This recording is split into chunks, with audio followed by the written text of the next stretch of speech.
my first ever relationship, it was so terrible that I began to lose myself in it.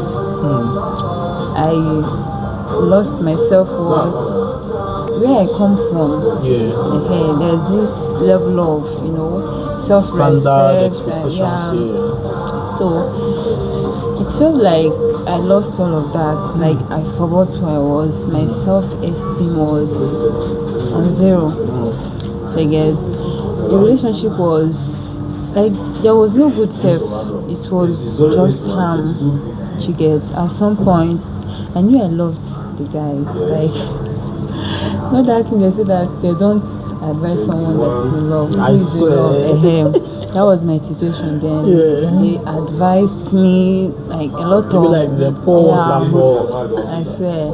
Even my mom and my siblings, but it got to a point I had to advise myself. Do you think you have to feel heartbreak to learn? Like it's supposed to touch you before you Sometimes. I think so. Sometimes, yeah.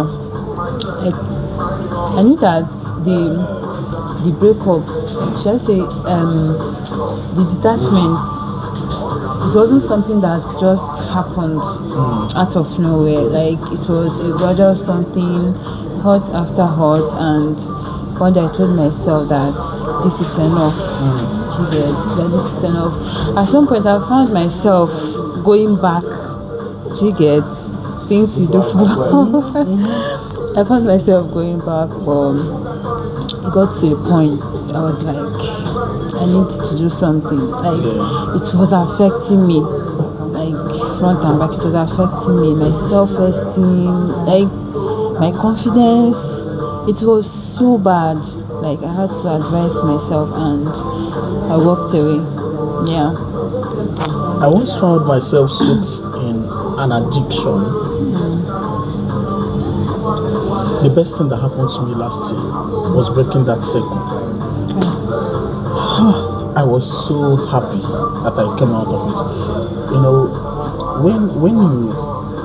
When you are in that circle that you're trying to come out from, you know that this is bad for you. That's the main thing. You know that something is bad for you, but you just can't stop. It can be a relationship. It can be a relationship with your own self.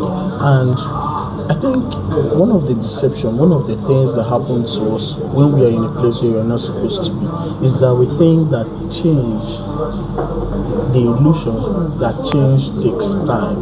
No, change doesn't. Change happens in the moment where you say that I am no longer this person. That's the only thing that takes. Because I thought I would have to change gradually. Yeah, of course. Sometimes it depends on the situation. That was my thinking, that I have to change gradually.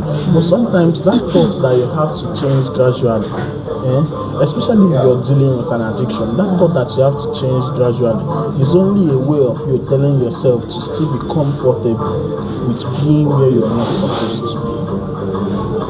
If you say to yourself that going forward, I am no longer who I used to be, or I am no longer who I am today. That might be the only thing you have to say to yourself, and then you start putting in the efforts that you have to put in, to get you there.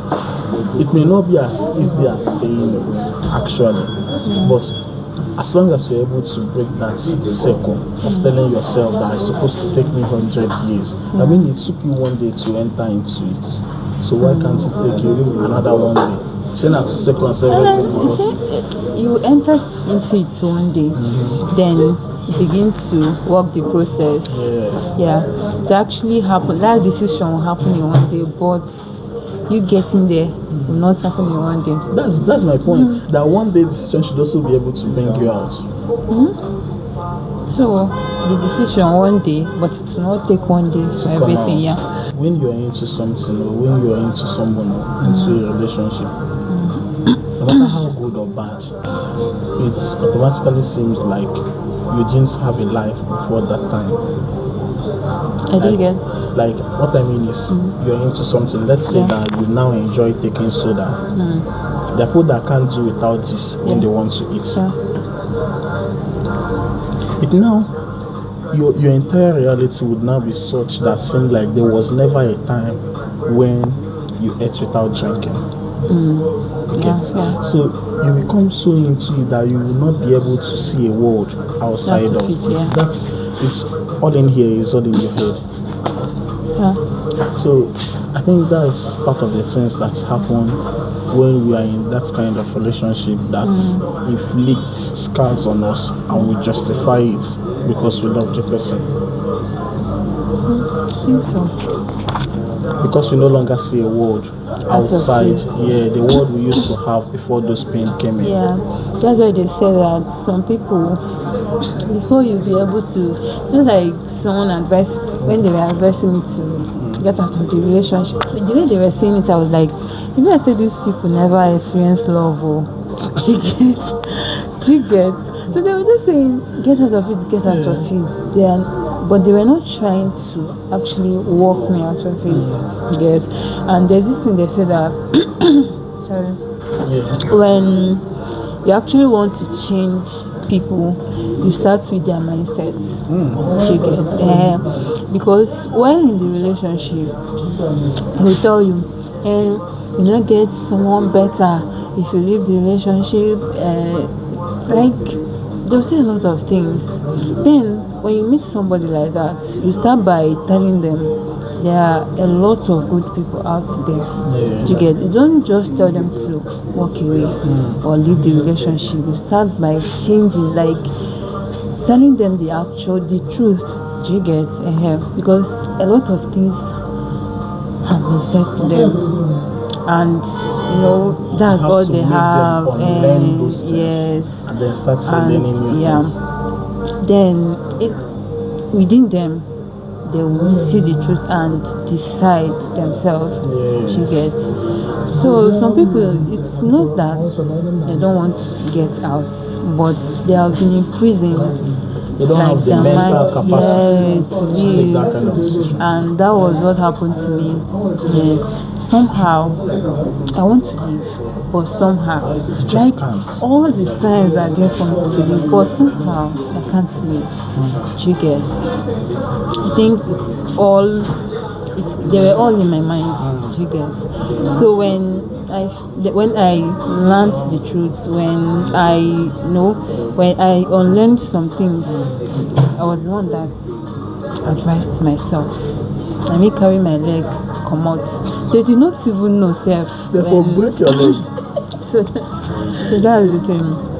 So sometimes when you want to change people, most of the work is just their mindset. I think we always skip that mindset part.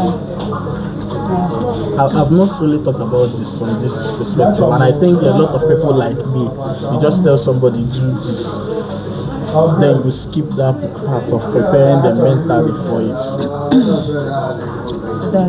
Some people say if you like, sometimes some people they don't need money to help their lives. They just need you to talk some sense into them, because you end up maybe giving them money, but they will not know how to use it. That's all. So you have to change their mindset first, then you give them the money to start up something, stuff like that. Some people believe that they cannot go further than where they are. So just imagine giving such person capital to start up something. Yeah, That when they can't person will never move again.